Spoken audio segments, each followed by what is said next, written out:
We are live. Welcome everyone to Connected Learning TV.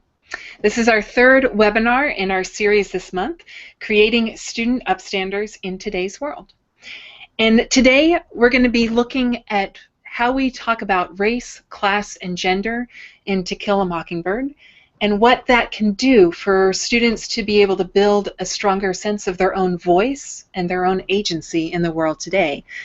Particularly, it helps students develop the language and skills to talk about some of the tough issues that face the world today. My name is Mary Hendra, and I'm your host for this series. I lead the work of Facing History and Ourselves in Los Angeles, as well as our organizational innovation, and I'm thrilled to be moderating these webinars. Today, we're going to be talking with Laura Tavares from the New England area, Sarah Altschul from the San Francisco Bay Area, Steve Becton from the Memphis area, and right here, Armen Menechyan from the Los Angeles area. Before we dive in, a couple things. Since you're joining this chat, we know that you are going to be enjoying the next hour of a webinar together. We encourage you to share it with your networks. We also would welcome your comments and questions. You can do that via Twitter. We're using the hashtags Connected Learning and Upstander. You can also use the Q&A feature as you're watching it online through the video player. And we are also thrilled to be co-streamed by the National Writing Project on educatorinnovator.org. Before we begin, I want to let you meet everybody. So we'll do a quick go around so they can introduce who they are. Armen, would you like to start? Sure. My name is Armen Menechyan, and I am currently a program associate at Facing History. I have used Facing History in my classroom when I taught abroad in Barcelona at Benjamin Franklin International School. I really enjoy being part of this conversation. I did teach To Kill a Mockingbird in the 8th grade a few years ago, so I'm really hoping to dive into that memory and bring some conversations related to that experience. And Armen has been working with our teachers in Los Angeles as we roll out a new study guide for Mockingbird too. Yes. Steve? Hello, I'm Steve Becton. Just thrilled to be a part of this conversation. I work for Facing History and Ourselves in our Memphis region. I'm a social program director for urban education, and that work also allows me to work across our regions, doing some national work as it relates to education and schooling, and just love to think about how To Kill a Mockingbird really comes into a contemporary conversation around race, class, and gender. So I'm looking forward to this. Thank you. Thank you. Sarah?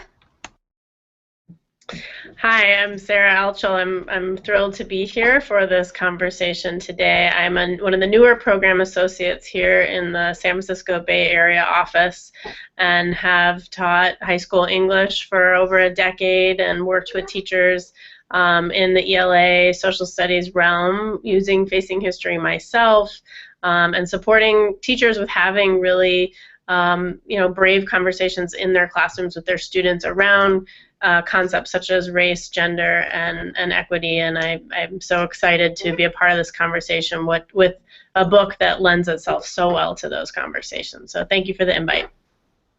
Great. And Laura? Hi, everybody. My name's Laura Tavares. I'm on the program staff of Facing History at our headquarters just outside Boston, Massachusetts. Over the last year or so, I've had the pleasure of working with the team here at headquarters to develop Facing History's resources and a wonderful publication called Teaching Mockingbird, which I hope we'll talk about a little bit today. And I've also learned so much from leading professional development about To Kill a Mockingbird all over the United States. So I'm really happy to be part of another national conversation and looking forward to exploring today. Thank you. So let's talk about Mockingbird here. It's been in the news quite a bit this summer with the release of Go Set a Watchman, but it also is one of the most taught books across our nation. So I would love to hear from people, and maybe Armen, we'll start with you. Why do you think that Mockingbird still holds so much resonance today? Okay. I really enjoyed actually teaching Mockingbird as the first novel inside the English classroom. And why I decided to choose To Kill a Mockingbird was because it does really resonate with students, and it does really resonate with the themes that are ongoing, especially the ones that we're covering today, race, class, and gender. My focus began with getting into the moral and ethical compass of the characters in To Kill a Mockingbird, but I soon realized that it actually shifted to talking about topics of gender, which come up in relation to Scout as a character. So gender was a hot topic in my 8th grade class. So that really lent itself well. Class, I was teaching it at an international school, so it really was eye-opening for my students to see the different hierarchy in society. So these two themes especially were very powerful for my students, and I'm really hoping to hear from teachers outside who are listening to us. What themes come up for them in their classrooms? Laura, what about you? What do you see as why it still resonates today? You know, it's so interesting that in a really far-flung and diverse country where we live, reading To Kill a Mockingbird seems to be a common experience for so many people. Everybody who I've talked to, for the most part, remembers when they read it, if they grew up in the United States. And it's also a book that we tend to read as adolescents at a moment when we sort of, you know, like Scout in the novel, are trying to figure out who are we, how do we make choices, what does it mean to be a young person, how do I live in this world, and so I think it's a book that really sticks with people. Also because the characters are so compelling, because it's told in, you know, Scout's voice, which is such a insightful and also humorous and really sort of lovable voice. I think this is one of those stories that sort of imprints itself in your thinking. The characters seem to take on a life even outside of the pages of the novel, and it becomes part of a kind of common conversation that we can have with each other. Great. Steve, what about you? What do you see as the resonance, particularly perhaps in the Memphis region? Yeah, it continues to resonate here in the very universal ways that Laura just spoke of, but also in some particular ways. I think in the South, you know, in the South, as you all know, some of the social mores of the book were really sort of painful here for people in the South, and there are people here who generationally have continued to struggle with the pains of that period. But also, what I love about the novel, it speaks of some of the really things that people can remember from that period that were nice to remember as well. You know, just a day in the life of a kid in the South. And that's a nice thought, even in the midst of a segregated community, to know that kids were having normal lives while the adult world was dealing with such troubling pieces of society.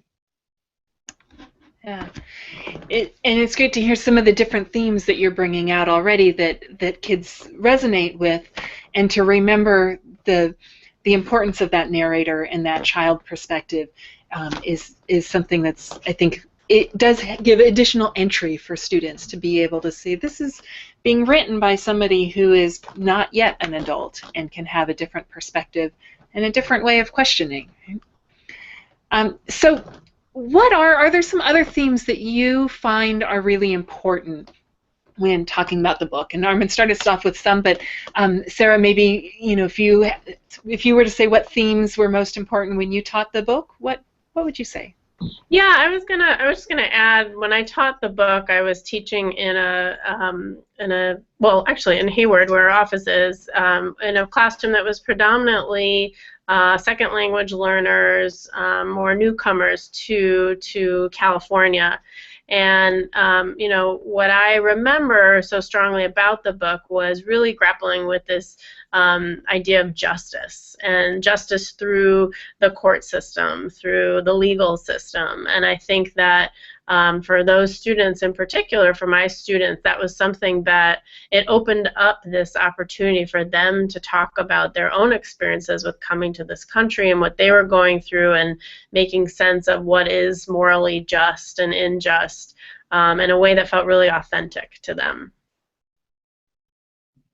It's a great reminder, and probably part of why it also is very much resonating today and in all of the news from the past year as students struggle with that. Absolutely. So let's probe that a little bit further and get into maybe some concrete things. How does Mockingbird, or teaching Mockingbird, help us engage? Let's start with race. How does it help us engage in conversations about race with our students? What resources would we use from the book? What kind of conversations can happen when we're using that? Armen, can I start with you again since you're right here? Sure. So in terms of race, as we know, in current news and current events, students are seeing this on the news. Students are seeing the injustice that they are living in currently. And going back to just a few decades ago, seeing the population in Maycomb and what they and their adults, as Steven mentioned, had to deal with. So it really opens up the space for our students inside the classroom to start talking about how much has changed in the last 60 years. How much really has changed? To what extent has our society developed in talking about race? I think that's a powerful place to begin in general, before even diving into the novel itself. So that's something I feel was very powerful in my class, even being international. Yeah. Kids do want to talk about these issues. Yeah, and there's not always a lot of spaces for them to talk about it, right? Steve, do you have thoughts on that? Yeah, I think what the book allows for is for safe space. Conversations about race for adolescents as well as adults. We have to enter those conversations safely, safely in and safely out. And I think this book, through the voice of a child, in a sense, brings even us adults into a discussion about race in a more safe way. And it gives us some identity distance, but also some historical distance. And it's just a safe way to enter the conversation. But what I love about the book is it's safe, but it doesn't mean it's not courageous. It's complex, and it deals with all the hard stuff about talking about race, but in a way that people can safely come to the table. And that's a great feature. Yes. Laura, do you want to add a little? Sure. Yes, Steve, I really appreciate what you said about this idea of safety and distance. One of the ways that I think Mockingbird provides an entry point for thinking about issues of race is that one of the central tensions of the novel is Scout really coming to consciousness about the injustice in her society and about the racial prejudice in her society. I'm thinking about the moment at the beginning of chapter 9 when Atticus has agreed to defend Tom Robinson, and Scout has started to hear about it on the playground. One of her classmates has called Atticus a N lover. And she comes home asking what that means, and we see her sort of struggling in this moment. And I think as we explore that in our guide, we pair it with a historical source about another young girl also confronting these dynamics of race and sort of learning the unwritten rules about race in her world. We can learn about that out there, but we're also led to ask, well, what are the unwritten rules about race in our world? How did I learn these ideas about race and belonging? How do I come to consciousness, or am I conscious about injustice in my world today? So I think the novel can be an entry point for asking some really important questions about self and also about society. It's so interesting to hear both of you talk about the value of the young narrator in helping us have these conversations. And it just reminds me of how often with young children, they don't know necessarily not to ask a question that society doesn't talk about as much. They just blurt it out.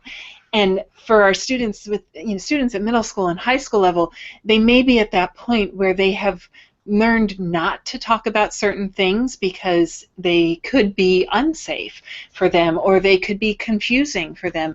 And this gives them an opportunity, because there's a young child asking these questions, to ask them again themselves and to really think about, so why do we have these rules, whether written or unwritten, or why do we have these expectations about how people interact with each other, where people sit in the school cafeteria.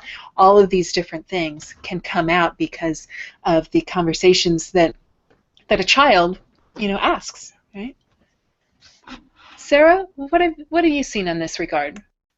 I was just going to chime in and say, as an English teacher, when you're teaching a book out of the canon, and Mockingbird is one of the most commonly taught books across America, I've often found myself at a loss for how to really bring in that historic component of a novel. And, I became an English teacher because I felt that examining other people's lives and the dynamics between different people and the ethical dilemmas they face is a great way for young citizens to form their own identity. And I think that Mockingbird takes on race, and in particular this resource Laura was talking about, Teaching Mockingbird, provides teachers with such rich resources for how to navigate those conversations and to set up their students for that safe, courageous engagement that Steven was talking about.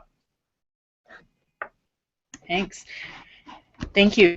I feel like a couple people have mentioned it, so now might be a good time to make sure that everybody who's watching knows about the study guide that Facing History put out. It is something that everybody can download for free at facinghistory.org/mockingbird. And some of the pieces, the nonfiction pieces that have been mentioned, Virginia Durr as a young child and her engagement with issues of race, or first kind of discovery of what these unwritten rules were, some of those pieces are in the guide, and I'm sure that we're going to be mentioning a few more in the next half hour or so. One of the other things that I wanted to bring up within this is kind of something that Armen had touched on earlier as well, that this often resonates on a chord around gender. And so wanted to go there as well, and then maybe we can dive more directly into what some of these resources are that can lend other perspectives and why it's important to lend those when we're reading a novel.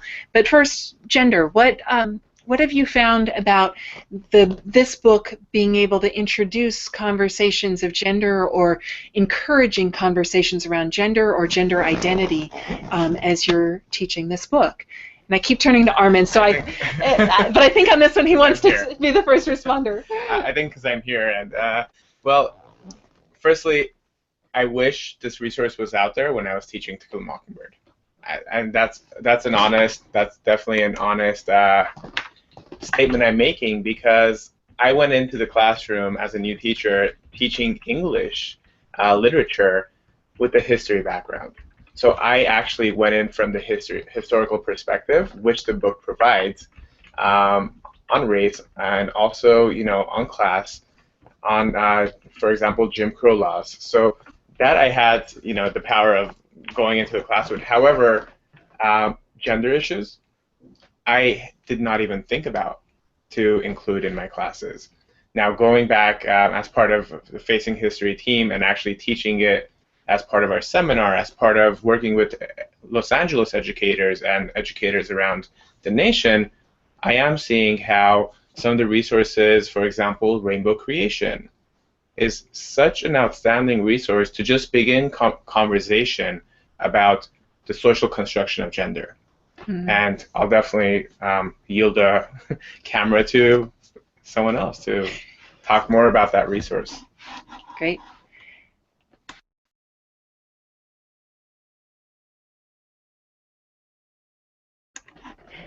Laura, do you want to share? You've worked so much with the guide as well as the book. Do you want to share a little bit, perhaps also about gender and maybe rainbow creation?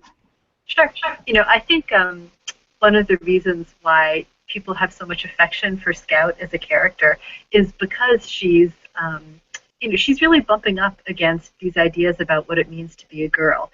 She's a sort of you know, the archetypal lovable tomboy character, and we kind of root for her in her fight with Aunt Alexandra that she should be able to wear her overalls.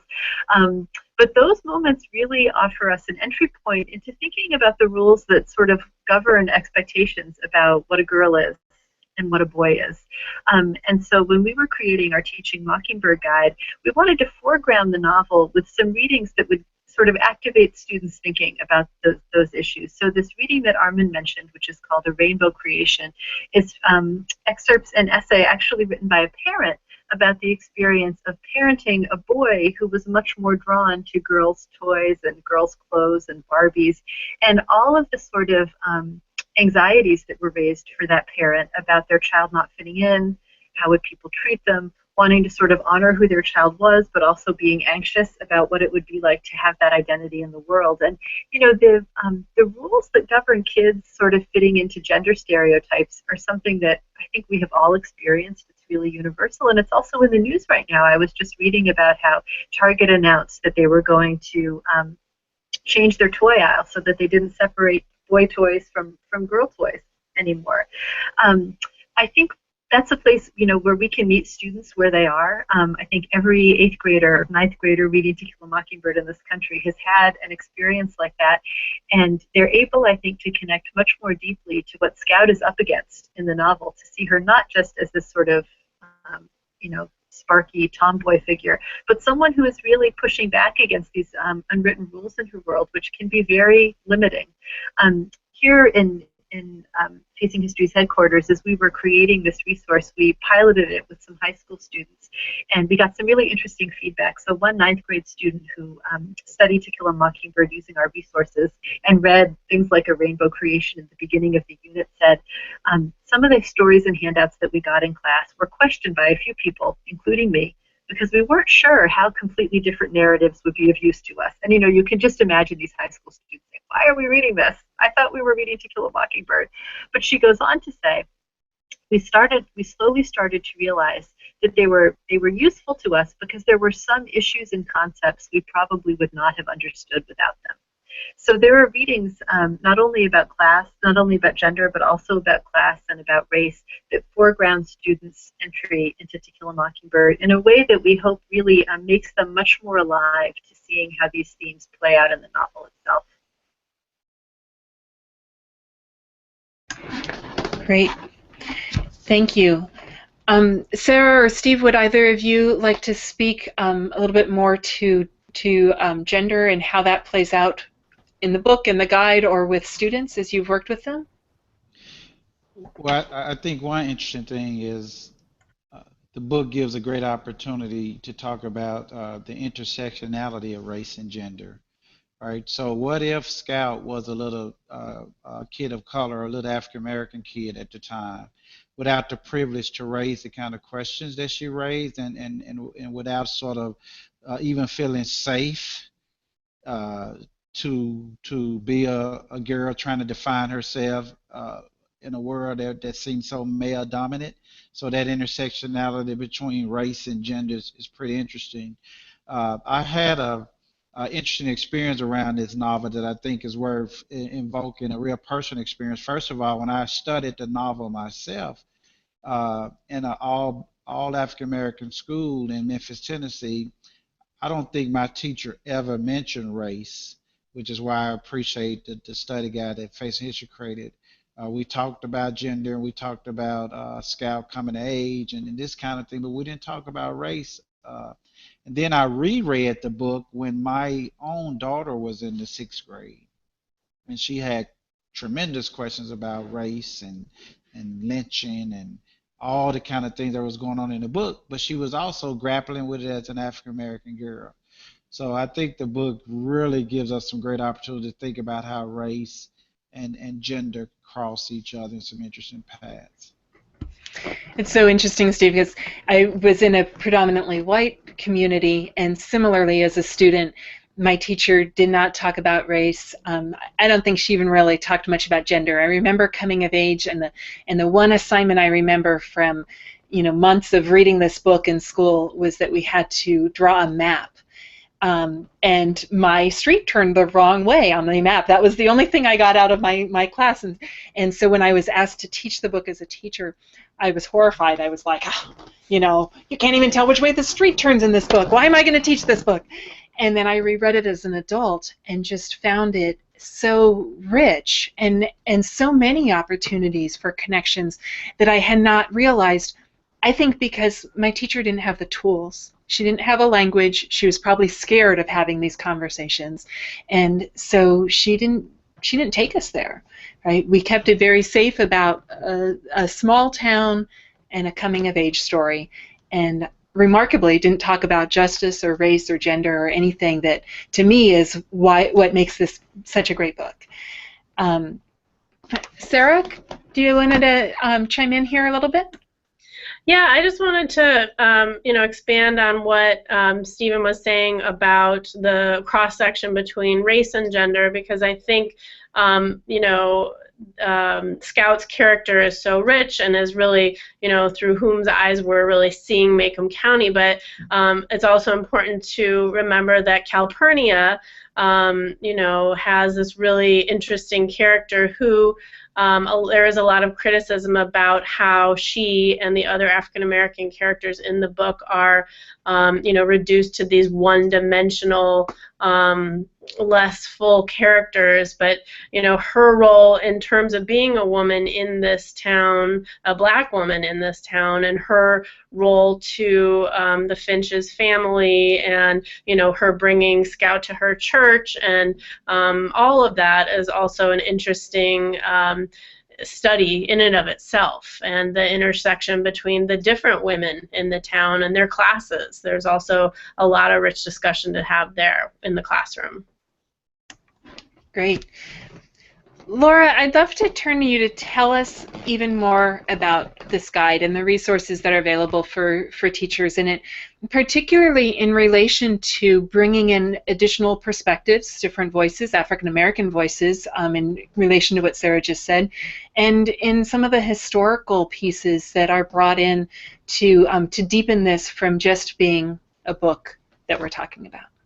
Sure. This is our guide. It has a really pretty cover. And you can, as Mary said, you can download the whole thing at facinghistory.org/Mockingbird. The guide is really designed to help students have a deep investigation of the novel, but also the world of the novel and our own world. And in this way, to make that connection between history, literature, and ourselves, which our work really is all about. So I'll speak, I think, first to the historical piece. Certainly when I taught To Kill a Mockingbird to 8th graders several years ago, I think it was pretty standard in our school to spend maybe a day or two before you read the novel talking about the Depression, maybe you'd talk a little bit about Jim Crow, and then you'd move into the novel and you would just stay in it.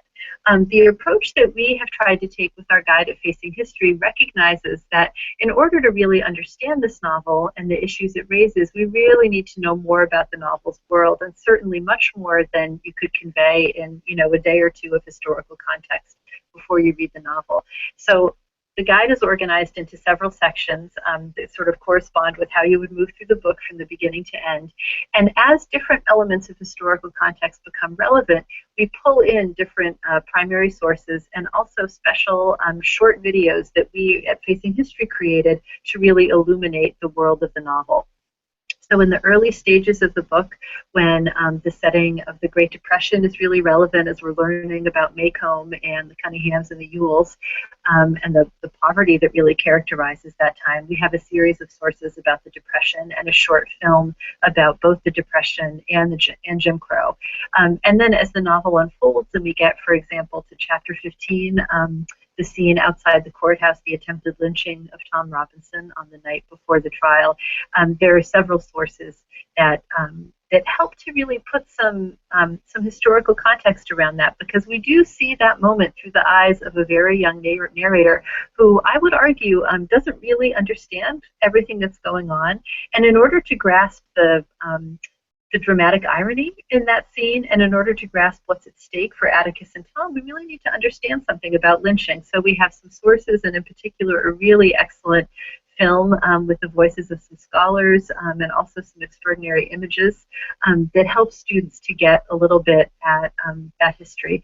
Similarly, there are sources about Scottsboro later on that help us to sort of put the trial in its own historical context. But another piece of the history that Sarah alluded to earlier that's also really important is to think about what are the voices that we don't hear in this novel. You know, we like to talk about Mockingbird as a novel about race, but can we really say that if we don't actually explore a little bit dimensions of the characters who are not white? It's an extraordinary novel, but we don't learn a lot about the backstory of Calpurnia. We certainly don't learn a lot about Tom and his life.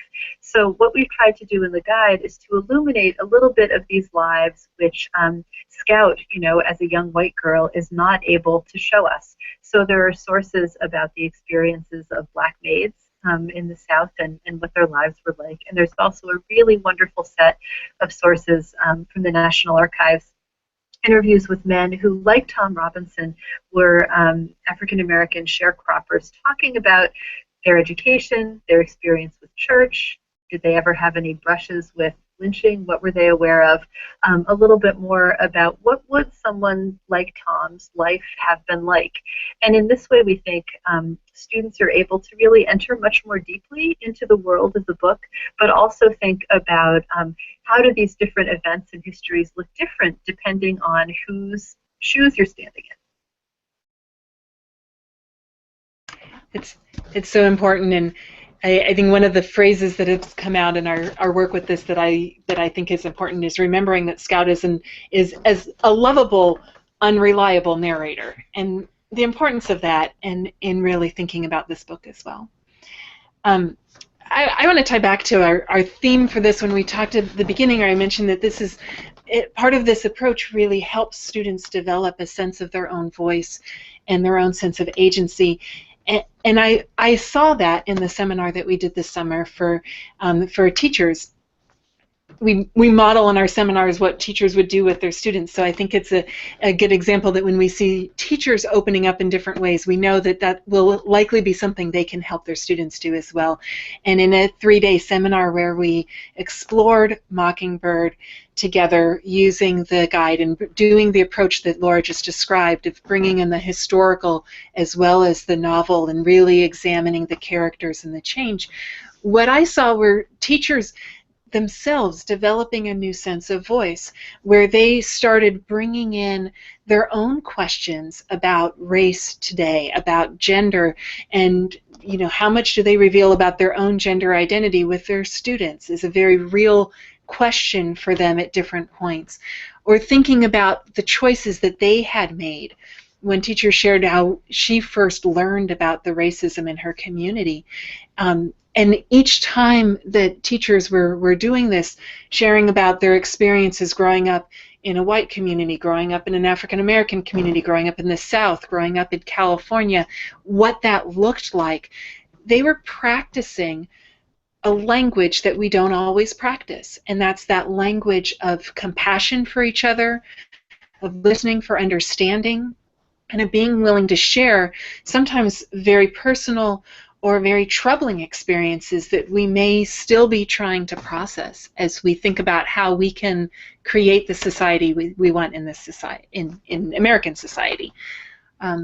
Armen and Sarah were both there as well, so I want to give both of them a chance also to share about what they were seeing with teachers.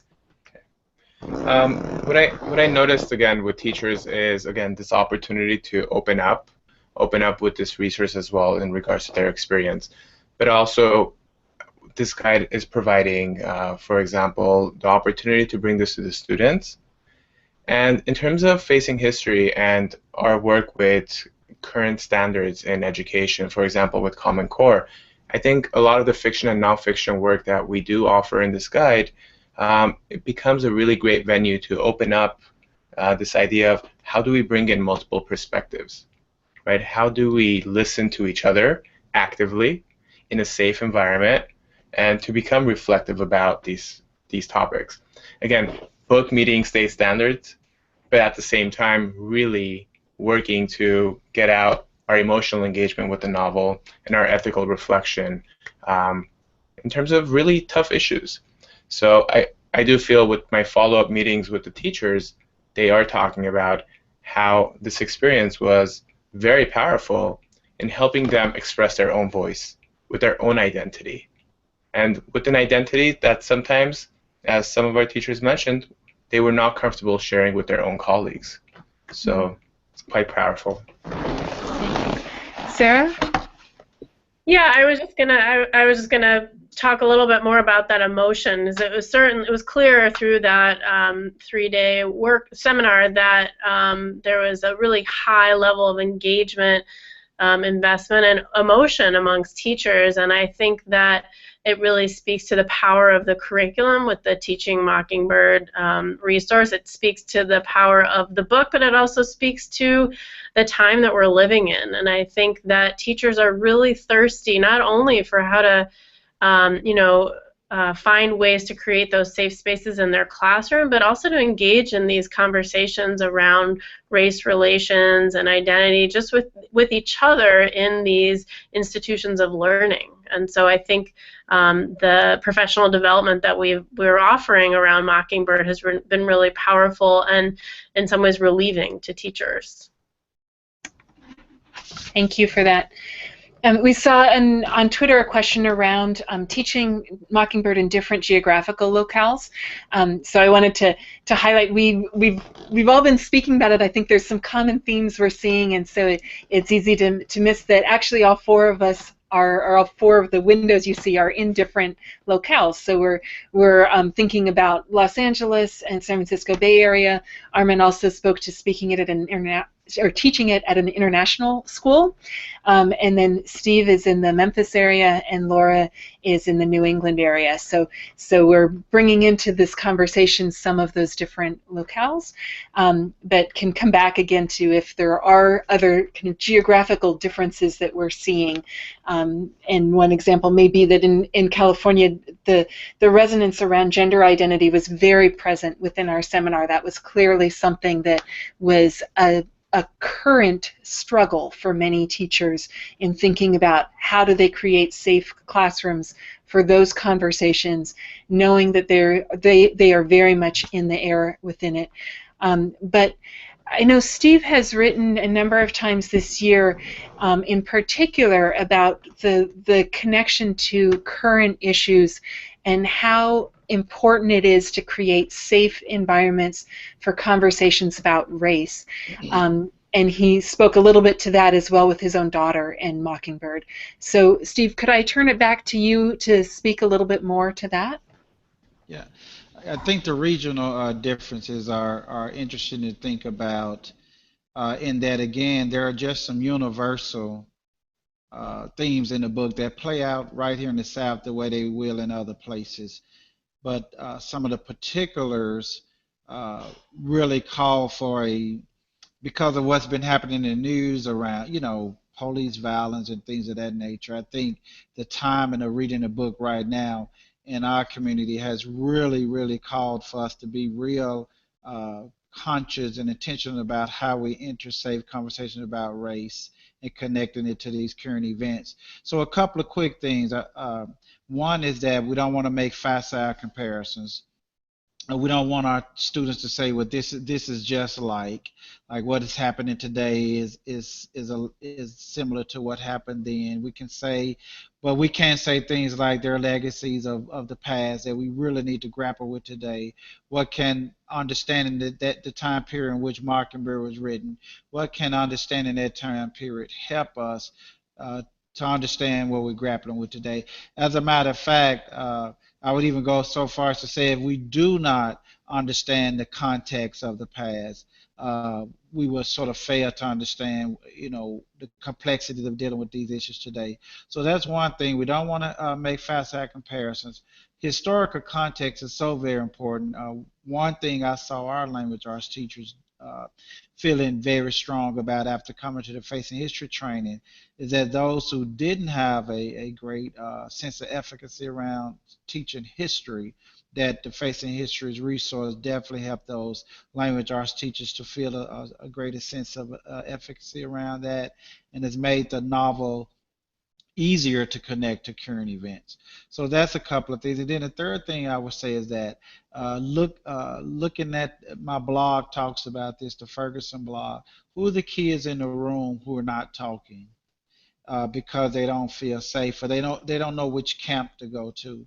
So part of what we want to do when we're discussing race, both historically and contemporary, is we want to blur the lines between the camps, and to blur the lines between stereotypes. We want to move from the conversation of good people and bad people, right? And talk about the complexity of identity across difference, so the kids don't feel like they have to put themselves or anyone else in a box that doesn't allow any room to nuance the conversation. Great. And the blogs that Steve just mentioned are posted on the Connected Learning TV site, if that's where you're viewing this. And I believe we're going to tweet that out again for people so that you have that right in front of you. Laura, I want to come back to you as well, and just let you have the chance to say a few words on this topic before we move on.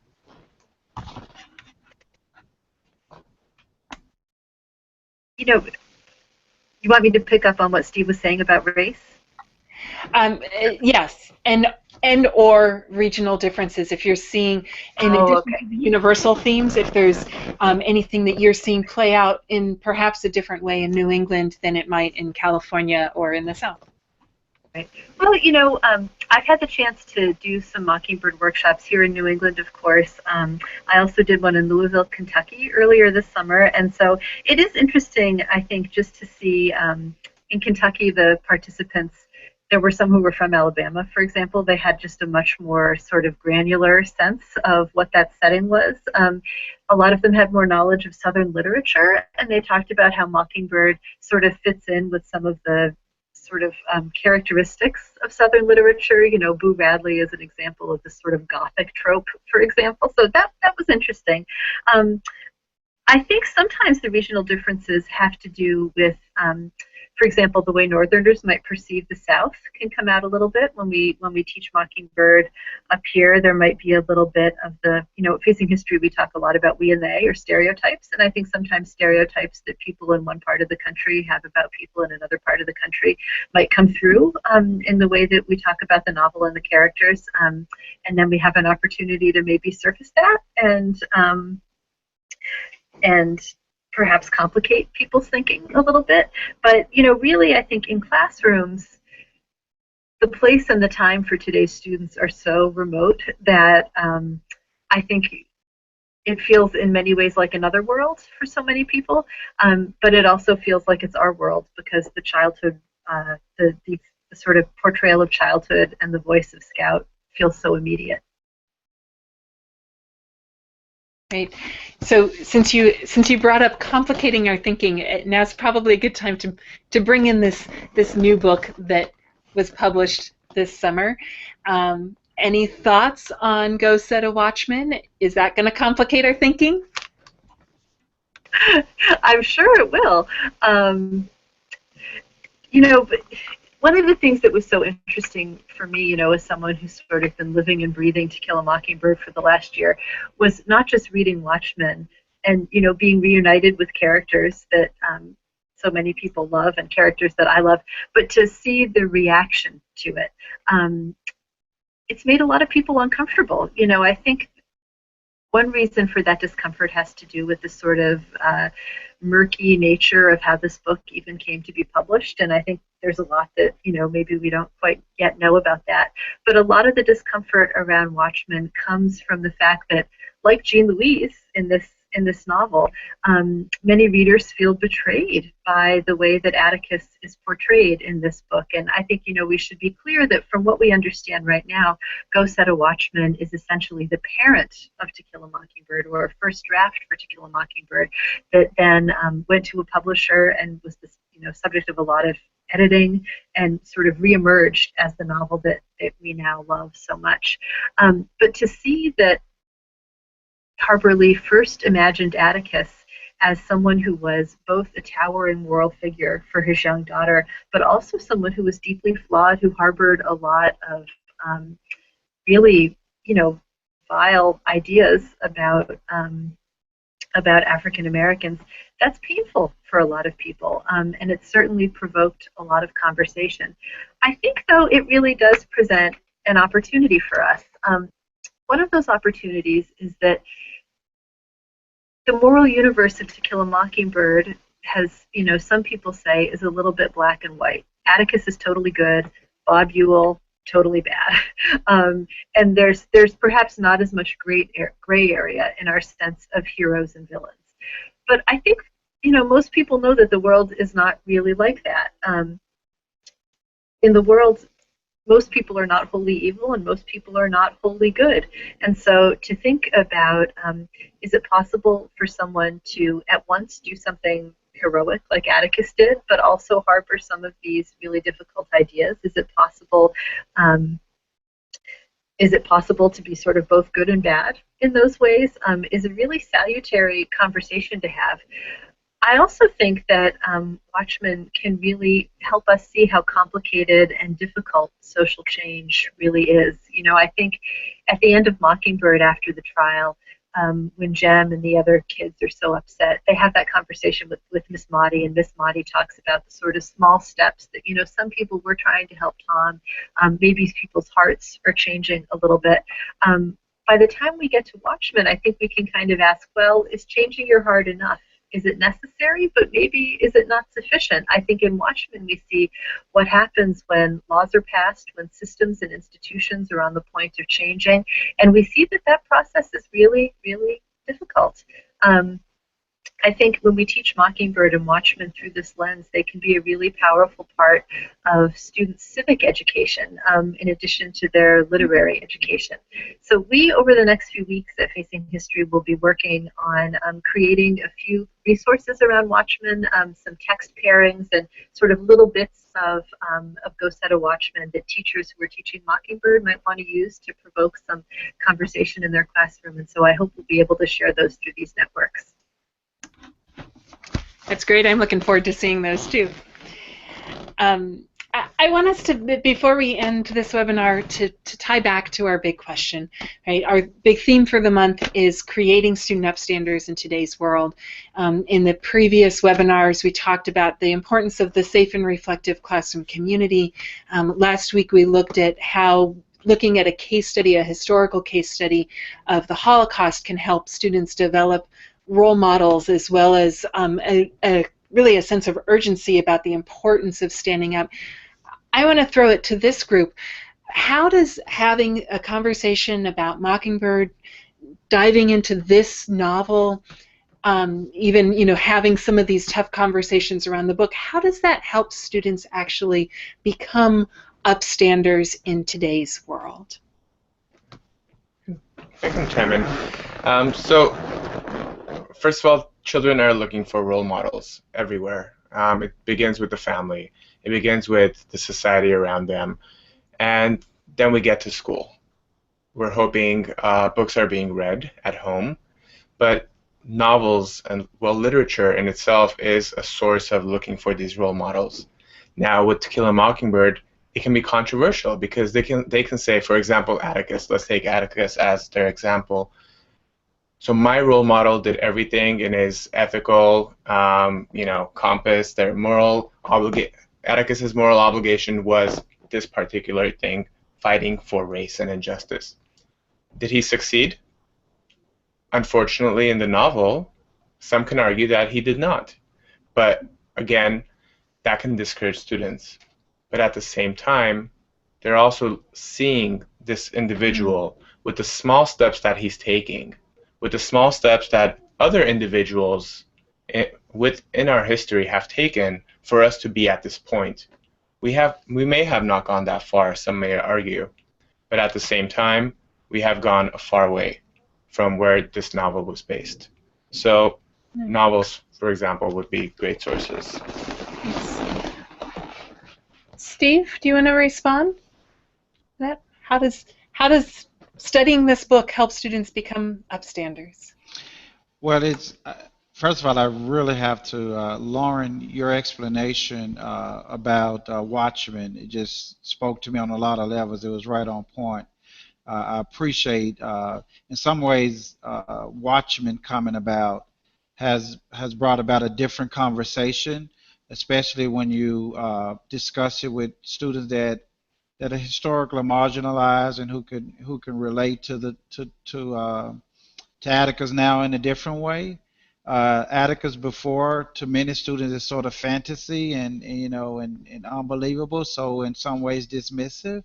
So even the more complex Atticus might help us to have more honest conversations about race.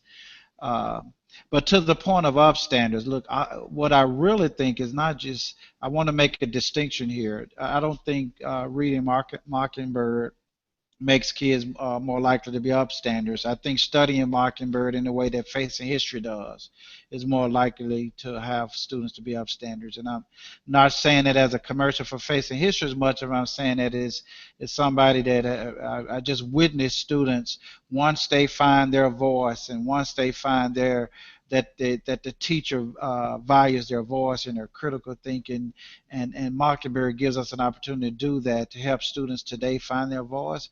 Once students find their voice, and then the other piece, teaching students to ground their upstander behavior, to ground it in rigor and in deep reflection, not only makes them more likely to be upstanders, but it helps them to deal with the complexity of what it means to be upstanders. Because you do not always win, as Atticus did in the end. But being upstander is not about getting what you want in the end. It's about the process. It's about seeing yourself as a change agent. And I think that's the example from the book. Thank you for that.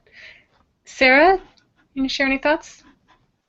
I would just chime in and say that, as I was saying earlier, that the resources that come through the Facing History resource around history, and as everyone alluded to, that this book does such a powerful job of laying out the complexities of the story and the history and the sense of injustice. And I think that for teachers in the classroom, I mean, just like with our own scope and sequence within Facing History about, we're asking students, as they come out of this experience, to ask themselves, well, who are you going to be in society? How are you going to participate? What is your civic duty as a citizen? And I think there is just an endless opportunity for students to explore through research, through other novels, through other historical case studies, how to really be that change agent. Thank you. And Laura, I'm going to give you the final word. You've done so much work with this book and the study guide. Final thoughts for us? Sure.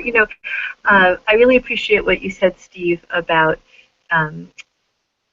what the Facing History approach adds to the study of To Kill a Mockingbird, especially as it relates to questions about students developing a sense of agency.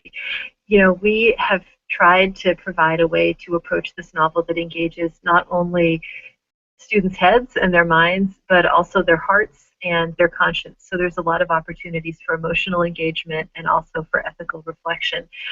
Something that Facing History's work over 40 years has shown is that when students learn in that way with mind, heart, and conscience, that's when their sense of agency is really activated. And, agency, I think, begins in consciousness. It begins in a critical perspective on the world that we live in, which I think Mockingbird can certainly provide.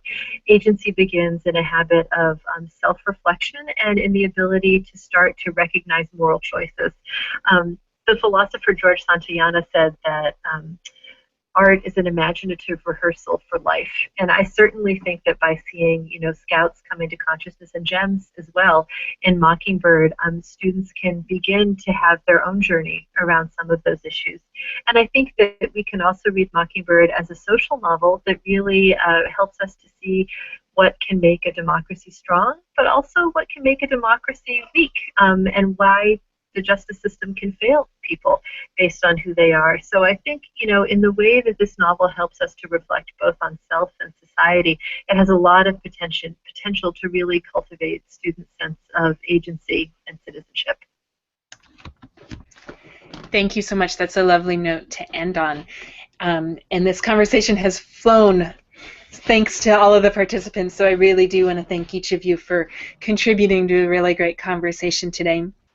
The full video recording of this webinar will be available on Connected Learning TV immediately after this, and you'll also see there a number of resources, including things that have been mentioned here, the videos, the blog posts, the resources, even opportunities for additional professional development will be up there on Connected Learning TV. And we'll also post those on the Southern California blog, Learn, Teach, Share, and really hope that you will continue the conversation through Twitter, through our blogs, through ongoing conversations with each of us. I want to thank Connected Learning for hosting this whole month, including next week when we come back with our final webinar that is very specifically about student upstanders in today's digital and physical world. It's important to have both. You can continue to be part of the conversation with hashtags on Connected Learning and Upstander.